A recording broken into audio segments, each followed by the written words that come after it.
Jika amanah hilang di hati manusia, maka pertanda kiamatlah semua urusan. Tanda-tanda kiamat kecil, sugra, yang dimaksud adalah tanda-tandanya yang kecil, bukan kiamatnya. Tanda-tanda ini terjadi mendahului hari kiamat dalam masa yang cukup panjang dan merupakan berbagai kejadian yang biasa terjadi. Seperti terangkatnya ilmu, munculnya kebodohan, merajalelanya minuman keras, perzinaan, riba dan sejenisnya. Berikut ini salah satu tanda kiamat kecil beserta penjelasannya. Lenyapnya amanat. Amanat adalah lawan kata dari khianat. Kata amanat ini disebutkan dalam Al-Quran. Sesungguhnya kami telah mengemukakan amanat kepada langit, bumi dan gunung-gunung. Maka semuanya enggan untuk memikul amanat itu dan mereka khawatir akan mengkhianatinya. Dan dipikullah amanat itu oleh manusia. Sesungguhnya manusia itu amat zalim dan amat bodoh. Quran Surah Al-Ahzab ayat 72. Ada beberapa pendapat ulama tentang maknanya. Semua kembali pada dua bagian, tauhid. Sesungguhnya hal itu merupakan amanat yang ada di pundak seorang hamba dan tersembunyi di dalam hati. Amal, masuk ke dalam semua bagian syariat dan semuanya merupakan amanat bagi seorang hamba. Maka amanat adalah tugas, melaksanakan segala perintah dan menjauhi segala larangan. Lihat Ahkamul Qur'an, karya Ibnul Arabi, 3 tahun 1588 sampai tahun 1587, Tahqiq Ali Muhammad Al-Bajawi. Syarh An-Nawawi li Sahih Muslim, Juz 2 halaman 168, Tafsir Ibnu Katsir, Juz 6 halaman 477, dan Fathul Ba'ari, Juz 11 halaman 333. Diriwayatkan dari Abu Hurairah radhiyallahu anhu dia berkata, Rasulullah Shallallahu Alaihi Wasallam bersabda, jika amanat telah disia-siakan, maka tunggulah hari kiamat.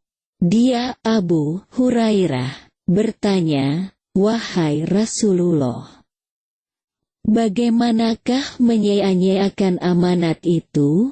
Beliau menjawab, jika satu urusan diserahkan kepada bukan ahlinya, maka tunggulah hari kiamat.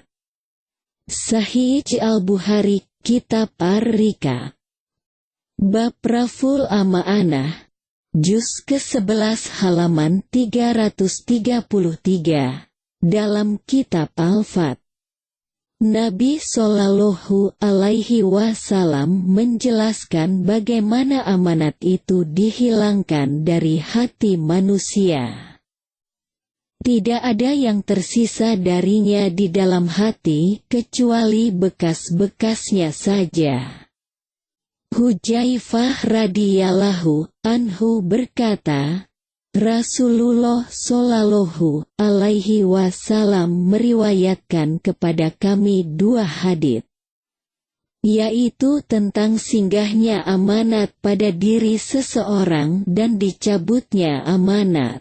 Salah satu dari keduanya telah aku lihat, dan saat ini aku sedang menunggu yang lainnya. Beliau meriwayatkan kepadaku bahwasanya amanat singgah pada pangkal hati manusia. Kemudian mereka mengetahui sebagian dari Al-Quran, mengetahui sebagian dari as-sunnah. Dan beliau meriwayatkan kepada kami bagaimana diangkatnya amanat itu.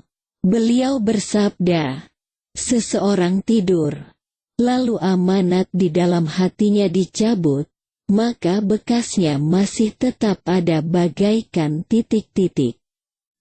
Lalu dia tidur kemudian dicabut, maka bekasnya bagaikan lepuh, seperti sebongkah bara api yang digelindingkan ke kakimu, lalu ia melukainya sehingga engkau melihatnya melepuh.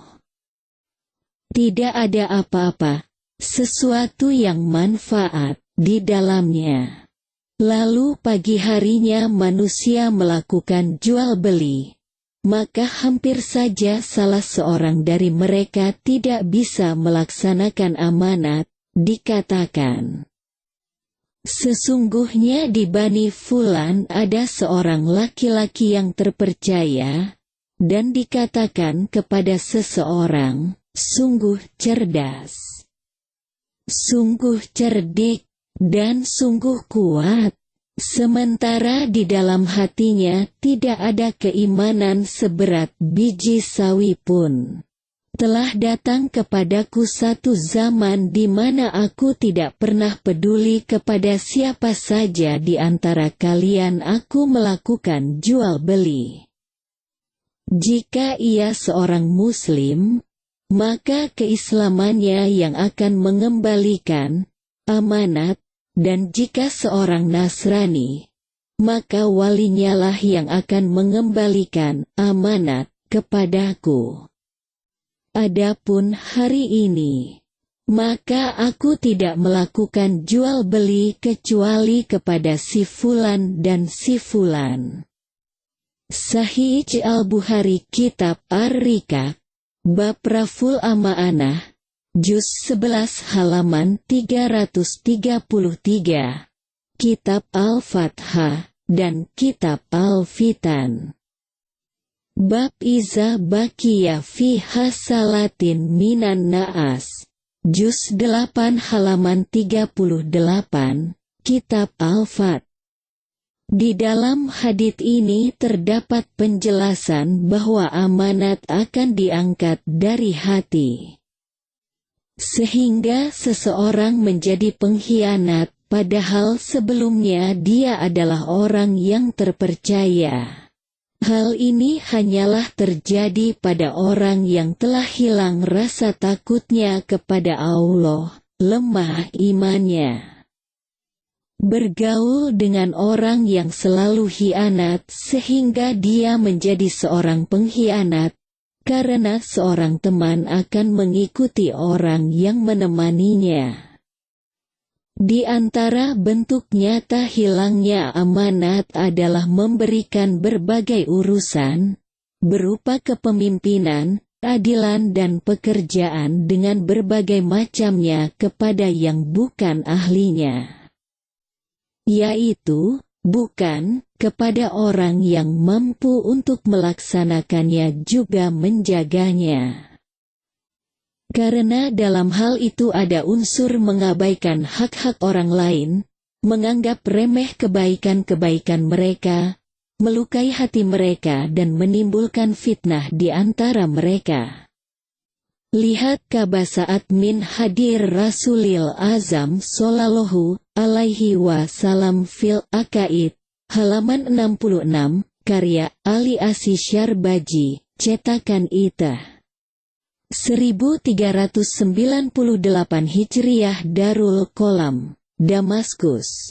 Lalu jika seseorang yang memegang urusan orang lain mengabaikan amanatnya sementara manusia akan mengikuti orang yang memegang urusannya, maka mereka akan sama dengannya dalam mengabaikan amanat.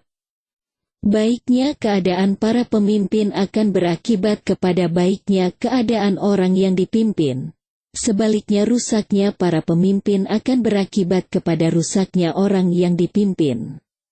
Selanjutnya, sesungguhnya mempercayakan suatu urusan kepada yang bukan ahlinya merupakan bukti nyata tidak adanya perhatian manusia terhadap agamanya. sehingga mereka akan mempercayakan urusan mereka kepada orang-orang yang mengabaikan agama mereka. Hal ini hanyalah terjadi ketika kebodohan mendominasi dan diangkatnya ilmu. Karena itulah Al-Bukhari rahimahullah menuturkan hadits Abu Hurairah yang terdahulu dalam kitab Al-Ilmu sebagai isyarat kepada apa yang saya jelaskan di atas. Dan Nabi Shallallahu Alaihi Wasallam telah mengabarkan akan adanya tahun-tahun yang penuh dengan pengkhianatan, segala urusan berbalik, orang yang jujur dianggap bohong. Orang yang bohong dianggap jujur, orang yang terpercaya dianggap berkhianat dan orang yang berkhianat dipercaya. Sebagaimana akan dijelaskan bahwa di antara tanda-tanda kiamat adalah terangkatnya orang-orang yang rendah. Sesungguhnya akan datang pada manusia tahun-tahun yang penuh dengan tipuan. Seorang pembohong dibenarkan dan seorang yang jujur dianggap berbohong. Seorang pengkhianat dipercaya dan seseorang yang dipercaya dianggap khianat. Dan saat itu Ruwaibidah akan berbicara. Ditanyakan kepada beliau, siapakah Ruwaibidah itu? Beliau menjawab, ia adalah orang bodoh yang berbicara tentang urusan orang banyak, umat. Hadis riwayat Imam Ahmad, dikutip dari kitab Asra'atus Sa'ah, penulis Yusuf bin Abdillah bin Yusuf Al-Wabil.